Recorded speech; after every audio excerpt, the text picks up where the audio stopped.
Welcome to another episode of How to Watch a Movie as a Christian. My name's Riley. I'm Josh. And I'm Ben.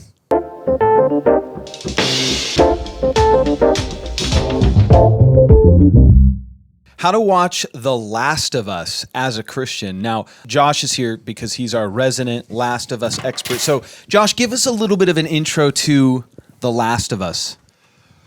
So The Last of Us is Naughty Dog's take on a zombie apocalypse post-pandemic world that follows the character of Joel Miller and Ellie Williams as they move across country for, well, reasons that you No spoilers. You either have to watch the show or No play spoilers. the game. I'm a no spoiler zone here. You've played the game? I've played many hours of the game, yes. Have you played through the game multiple times? 5 or 6 times, yes. No. Yes. Wow. Why? The story's so good, and I'm not going to lie, the violence is just the right amount of brutal. Interesting. Wow. Okay. Okay. Is this like for video game players? Is this like The Office? I Keep think if coming you back like, to. I think if you like zombie games, yeah. Okay. Like that kind of stay alive, survive. I think anyone that's watched the podcast for any length of time will know I've not played this. Yes, and nor have I. So Ben and I are here. PJ's over there. Hi. And PJ's also played through the game, but we haven't, so we wanted you to be here. Oh, here he comes. I have also played it probably 5 or 6 times. Whoa. Some people do their annual Lord of the Rings or Star Wars or whatever watches. That's what they prioritize. I prioritize at least once a year. I played through the whole thing of The Last of Us. And Part now 1 or 2? The Last of Us Part 2 as well. Don't touch my hand. Goodness. And So, gosh, I love it. And I love the show, and I'm going to go now. Okay. Thank you. go now. Wow. Josh, when was the first time you discovered this or played it? Or Gosh, I think when I got my PlayStation, I'd been Xbox forever and decided I'm going to go to PlayStation, and that was one of the first games outside of that and Uncharted that I got, and I was blown away by the storytelling. So you were playing that, Crash Bandicoot, Yes. Toon Cars, Yep. and Last of Us. Last of Us, yes. That's cool. Now, mix. The Last of Us, like Josh said, is like Naughty Dog, the creators' attempt at the zombie apocalypse. Now, we wanted to review this because, well, first of all, it's getting hype. Why is it getting so much hype, Josh? They did such an amazing job of adapting the game into a show. And the story is so phenomenal. It's story-driven that there's a lot of hype that this would be a great game to make into a show. The story's already Because there. it's already, that's everything I've ever heard about this, even before a show was announced, was you got to play this, and here's why. The story, the characters, the cutscenes. It's like watching one of the best movies on top of playing one of the best games. PJ told me that when he plays it, now correct me if I'm wrong here, P, but you cried watching it cried? because it was so emotional. Every time, he says. What so about, it's like now that something. you have a daughter, what's it like? So the first year of my daughter's life, I played Part 2, so it was a little bit of a different experience. But just recently, preparing for the show, I played The Last of Us with my wife alongside of me. She didn't want to play it herself because she's too terrified, but we played it in this. I'm going to spoil the first episode. No. First episode. First episode, yeah. So when Sarah dies, while Joel is holding her in his arms, gosh, it I cried. crushed me. And We I all knew have daughters. 8 times and- over what was going to happen. Exactly. You didn't cry. I cried. I did. And it crushed me. And I think the video game did it even better. And that says a lot because I thought the show was great. But man, it just... there's so much that I want to say that I can't say. But just know that it's going to be a ride, baby. Wow. So I think that we all can say we enjoyed it. Oh yeah. Yeah.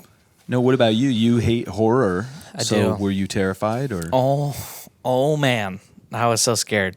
I watched it alone, which made it even scarier. Cause yeah, Hannah couldn't take this at all. Love you, hun. She even talking about it, she was getting freaked out. And it's but it was just too good. I mean, I kind of like being scared just a little bit. I can't handle it, but I do kind of enjoy it. Well, that's what I wanted to ask about because I know it's a take on zombies, but I didn't find it to be horrifying. Oh, And it was horrifying. And I was listening to an interview with the creators, especially the game creator, who said that this is a survival action game, not a survival horror game. Is that correct, Josh? That is correct. And I wanted to kind of bring up a point. Now, this is outside of the show. It's part of an interview I listened to with the creators. The creator of the game said that the goal of this series, or the goal of the game and then the goal of the show, the goal is to show how love is horrifying. That's what they say. Love is horrifying. So when you run into people doing horrible things, terrifying things, scary things, murderous things, they are usually motivated by love. Love of their own kin, their own tribe, their own city, or whatever. So if you come in as an outsider, as a threat, they will kill you, destroy you, vanquish you, etc. Why? Because they love. And that's the thematic exploration. Is that accurate? Because that's what they said. Yes, I would say that's very. I mean, it's what drives Joel and has sort of turned Joel into the man that he is something so traumatic as losing his daughter in a very violent way that happens. And losing his daughter, sort of, he lost the filter of Right. sort of that humanity, that, even I would say the ability to love.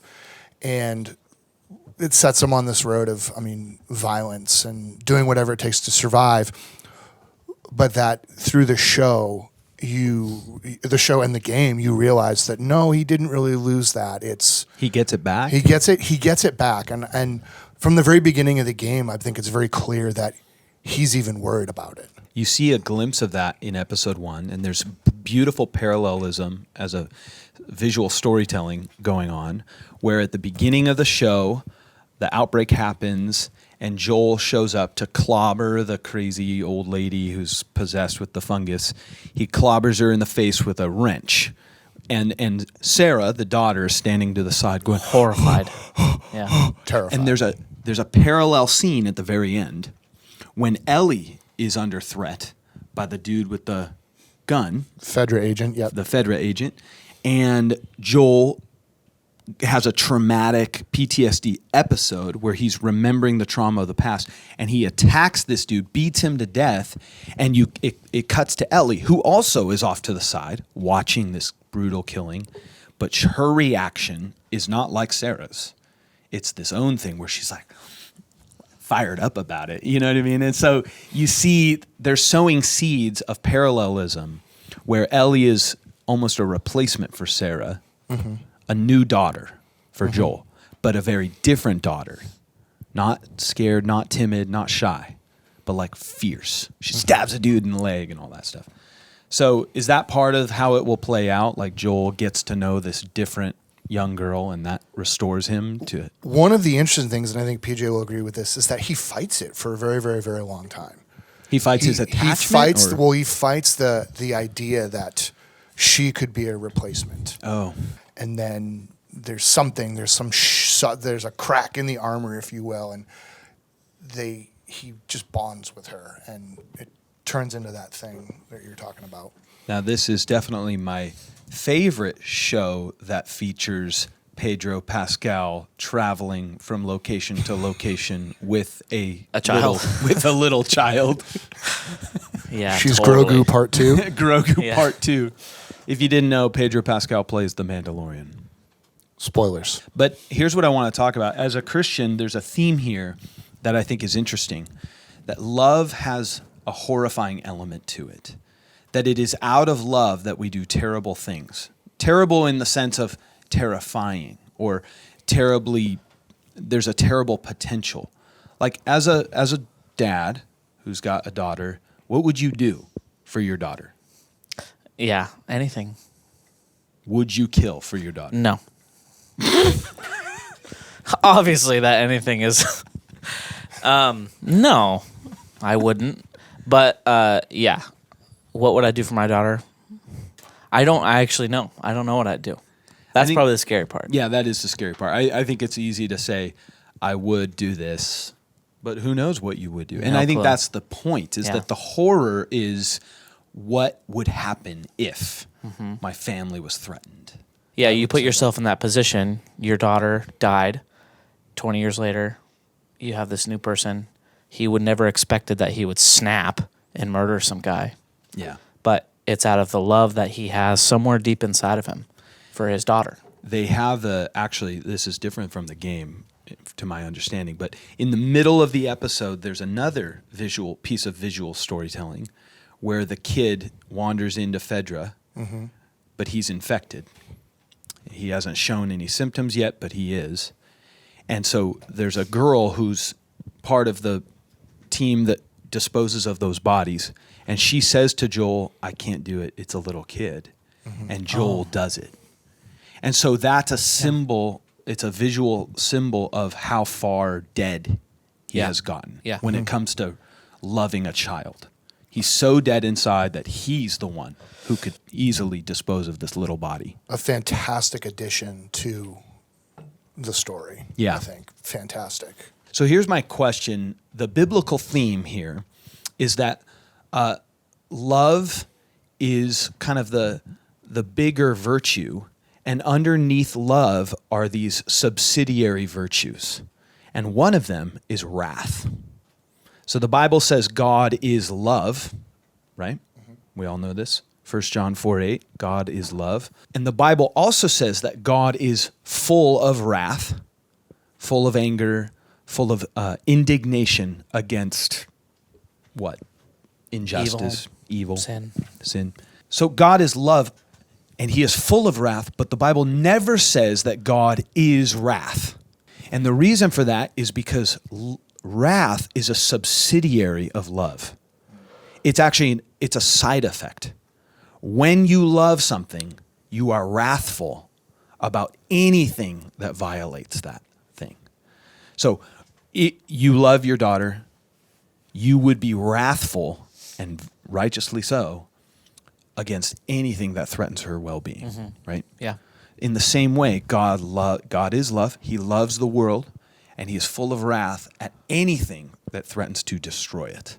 It sounds like that's one of the main themes, is an exploration of how far love will go to express in angry ways. Is that true? Yeah, I would agree with that. You'll see the progression throughout the show of their relationship, but his ability to process the love that he had for Sarah and also processing the love that he has and what he's willing to do for Ellie. And I think the adding of the scene where he pummels the Fedra agent in front of Ellie is a great add to say that he's willing to protect anyone that falls in his sphere that he could care for. Which I think right there you go, this is a violent act. This is a horrendously violent act. But even though he's going to keep Ellie at distance, there's something internal in him that goes, they're in my sphere. There's something here that is worthy, and I'm going to act out in this way to protect something that I will eventually learn to love with my whole heart. But I think there's just the fact that they're about the same age. They're kids, and he goes, okay. That little flashback, that little snap. He goes, okay, I'm going to defend this violently. Yeah, it seems like there's going to be a lot of things that I don't know anything about the game or. Neither do I. But it seems like he probably didn't know that he would result to murder of that agent. Fedra agent. They were kind of buddying up. They were. Earlier in the episode. So I think maybe even more, there's going to be him finding out the lengths that he would go in terms of just his own body. You could imagine like what he would do, what things he would climb or what things he might lift. You know, you hear the stories about kids being trapped under a car and people like picking up cars. You know, I think there is this like not only what you would do up here, like would you kill for your daughter? You know, impossible question to answer. At least it should be hard. And what actually can you accomplish when you're full of love and anger or fear, you know, after someone? I know that my instincts catch in when, you know, my son Walt falls off the couch or something. It's totally Spider-Man. Like, I didn't know I had that in me. So I'm excited to see. It seemed like there's some pretty creepy zombies coming up, and I'm excited to see what this turns into in terms of, I'm assuming, the killing of them. Yeah. The bloodbath. The bloodbath that is killing clickers and runners and stalkers. Hey, no and- spoilies. What does that mean? Don't tell me. You know, as Christians, we're watching this, and there's a couple of things that stick out to me thematically. So maybe you guys want to comment on it. But, you know, how far would you go for love, wrath and anger, and indignation being a subsidiary of love? All that's true. But at the same time, those kinds of violent acts can also be a subsidiary of misplaced love. Yeah. And this is why the Bible speaks of sin in terms of idolatry, because idolatry is when you love the wrong God, right? And when we place our love not for idols, but instead for the Lord Jesus, what ends up happening is you have that same love that is also wrathful, but you are wrathful at the things he is wrathful about, right? Instead of being wrathful against things that he actually loves. And that's why in Jesus you have a God who is wrathful, but he's also merciful, and he's also graceful. And so therefore, will God kill for love? Yes, he will put himself on the cross. Why? Because he died not just for Joel and Ellie, but he died for the Fedra agent. And so instead of pummeling sinners to death, he pummels himself to death, right? Because love is wrathful, and yet he is also merciful. So do you see what I'm saying? Like, and I feel like the journey of Joel is going from that like misplaced love that's full of anger and bitterness and obviously trauma to, I guess what I'm excited to see is like, how does it, and when I heard that the story was about this, I was like, oh, that's going to be really cool to see him healed and restored to a kind of a whole love. I could see that first episode being, hopefully I'm not wrong here, a low point. You know, he killed a guy. Hopefully there's no more of that. I feel like there probably is. Oh yeah, and I will say, for those that are listening and you've played the game, and if you're following this theme, Just rolling your eyes at us right now? no, it's great. I love the hypothesis. You're gonna see Joel go from one end of the spectrum to another, and you're gonna see. What does that mean? No spoilers here, but you're gonna see. What does it mean, PJ? You're gonna see what love can do, but also what misplaced love can do. Okay. And I think one of the important things to know watching this show is that you can't look at these characters as heroes. They're not heroes. They're anti-heroes. You know, they're not your typical. Explain that. Well, they're real people who do real things. Joel, by no stretch of the imagination, by the time we get into the story, is what you would consider a good dude. He's a smuggler. It's very clear that he's killed countless people. He doesn't necessarily feel bad about it. And he's doing what it takes to survive. So I think in any apocalyptic story, post-apocalyptic story, your heroes are more akin to anti-heroes, where they don't have this strong moral compass of good. They're real. You know, so when I say that, it's a way of saying it's actually they're real people dealing with real issues. How would they act in this situation? You know, a hero would go, well, I would never kill that person, even if they were going to hurt this thing. You know, it's the whole Batman Joker conundrum. Batman's, Superman kind of code of ethics. The code of ethics. And here, they find themselves breaking their code of ethics all the time. And one of the themes you will see, and hopefully they carry it through with Ellie in the game, is when she realizes what she's capable of, it bothers her. And that becomes a big theme throughout because you're put into situations where you have to break. Right. Joker says to Batman, you have to break your one rule. That's the one rule you'll have to break. That sounds really compelling. Yeah. And I think like this kind of goes against what you were saying, which is like these zombies they're the principalities and cosmic powers. And Josh's like, Nope. I don't know. Nope.